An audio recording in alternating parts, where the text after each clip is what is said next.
gentecilla de YouTube, bueno, espero que estéis todos en vuestras casitas, que estéis bien, ¿vale? Hay que cuidarse, hay que tener paciencia en este tiempo que nos queda todavía aquí. Así que os traigo 5 tips para iniciarse o mejorar en el dibujo digital.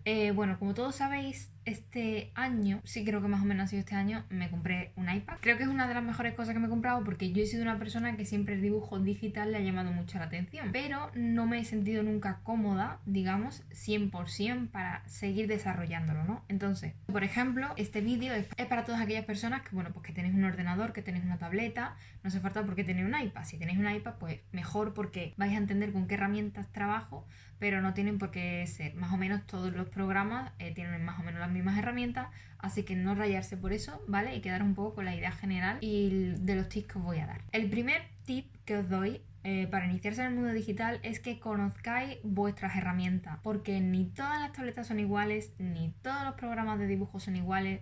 Entonces creo que esto es muy importante porque una de las cosas que me resultó muy complicado al principio fue adaptarme a la forma de trabajar del iPad. Pero se trata de probar, de experimentar hasta encontrar aquellas herramientas y aquellas cosas, ya sean programas, sea sensibilidad, sean pinceles, todo, ¿vale? Todo como una especie de bola que nos hace ayudarnos a trabajar mejor. Vale, el segundo tip sería que te hagas a la sensibilidad de tu tableta o de tu iPad. Esto ya lo he hablado, esto es que es como, digamos que desglosando, ¿no? Desglosando puntos. Pero voy a dar algunos ejercicios para que entendáis esto, ¿vale? Y para que así podáis configurarla mucho mejor para trabajar a posteriori. Por ejemplo, esto lo podía hacer incluso en tradicional. O sea, a mí me sirvió durante mucho tiempo porque yo antes cuando dibujaba, cuando empecé a dibujar, digamos, apretaba mucho el lápiz contra el papel. Entonces esto hacía que no tuviera diferentes tipos de degradado, que no pudiera conseguir diferentes tipos de trazos, ni nada de eso. Entonces, lo que tenéis que hacer, pues es intentar, por ejemplo, empezar de un trazo muy fuerte a un trazo más fino, más delgado, intentar hacer degradados de color con diferentes tipos de grises,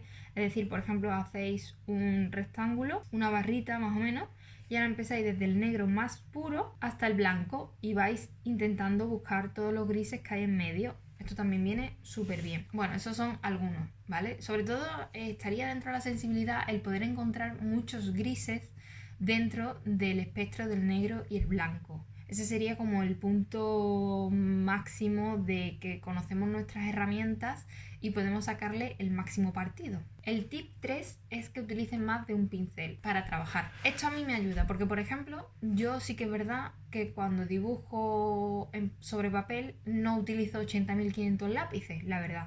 Es que utilizo como mucho a lo mejor un 6B o un 4B y utilizo un portaminas. Entonces, a mí esto me ayuda en tradicional, pero me he dado cuenta que pecaba un poco en digital de utilizar siempre el mismo pincel para todo, ¿vale? Y esto es, la verdad, que un poco contradictorio, porque por muy bueno que sea ese pincel, no vamos a extraerle todo el jugo, digamos, nos va a quedar a lo mejor una ilustración pues sin texturas o a lo mejor queremos que sea más realista y con un pincel con textura no podemos hacerlo tan realista. Mi consejo es que utilice varios. Por ejemplo, algo que a mí me funciona para darle como un punto, digamos, realista a la ilustración, entre comillas, y luego añadirle textura donde yo quiera, es utilizar un pincel aerógrafo mucho más suavitos y luego irle añadiendo texturas e ir trabajando ya continuamente. O sea, en las primeras fases de, digamos, de la ilustración o del dibujo utilizo un aerógrafo o un pincel mucho más suave para dejar formas muy sinuosas, para hacer el boceto, ¿no? Que no está todavía claro, las formas no son contundentes, los bordes no están delimitados totalmente, pues utilizo un aerógrafo. A veces, no siempre, que hay muchísimas variedades. Os invito a que las probéis, a que juguéis incluso con más de 2 pinceles, a que mezcléis cosas y vais a ver cómo el dibujo y la ilustración se enriquece mucho más, que yo creo que eso a veces estamos acostumbrados a dibujar en lápiz, ¿no? Y cuando vamos a la tableta, o sea, no exprimimos todas las herramientas que realmente tiene. Así que, de verdad, probarlo y me decís si os funciona. El tip número 4, y que yo al principio esto sí que no lo utilizaba para nada, o sea, para nada. Incluso ni cuando dibujaba anteriormente en el PC en Photoshop he utilizado nunca el pincel mezclador, nunca. Y creo que es una herramienta fabulosa. O sea, a día de hoy no paro de utilizarla, la utilizo muchísimo. Entonces, por ejemplo, en el iPad, en el Procreate, hay una herramienta que es la herramienta Dedo, que si no la conocéis hay muchísimos tutoriales en YouTube, ya os digo, os podéis informar, podéis entender su funcionamiento. Yo voy a hacer un pequeño resumen, ¿vale? Bueno, la herramienta Dedo, digamos que es como si tú coges tu dedo y mezclas, ¿vale? Lo interesante de esta herramienta es que puedes utilizar el pincel que tú quieras. O sea, puedes mezclar con un pincel más acuoso, con un pincel con más textura, en fin, o más tirando a un aerógrafo. Hay miles y millones de posibilidades, así que os invito a que la probéis de verdad. Si todavía no lo hacéis, porque no tiene desperdicio, en Photoshop sería el pincel mezclador y en el iPad, en el Procreate, es la herramienta Dedo. El tip número 5 sería, como muchos sabéis, mi frustración con el color.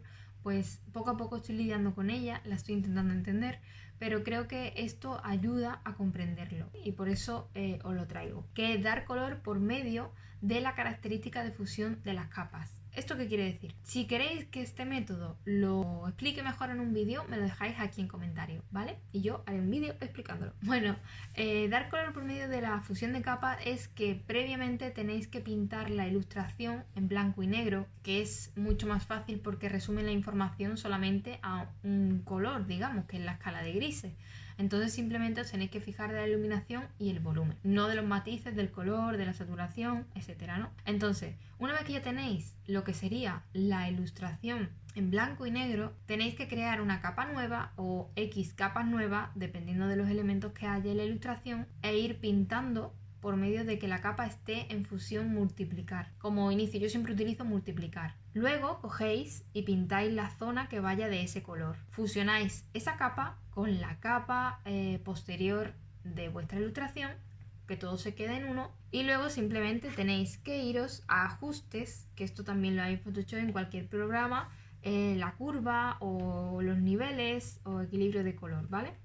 Yo lo hago mediante la curva y el equilibrio de color, porque la curva lo que hace es que, por ejemplo, a las sombras pues puedas añadirle más matiz rojo, más matiz verde. Entonces ese color base que has puesto como una especie de veladura la vas modificando con estas herramientas. A mí esto me viene súper bien, incluso después muchas veces de que tengamos un poco esta parte que ya le hayamos dado color, podemos pintar encima, pero claro, resulta muchísimo más fácil entenderlo. Así que nada, espero que estos tips os hayan servido. Han sido muy cortitos, pero simplemente quería hacer una recopilación de cosas que yo creo que he asimilado, que me han ayudado a sentirme mucho más cómoda con el dibujo digital y que espero que os ayuden a vosotros. Así que nada, gente, espero que os vaya bien en esta cuarentena, que dibujéis mucho y que un besito enorme, que nos vemos en el próximo vídeo. ¡Mua!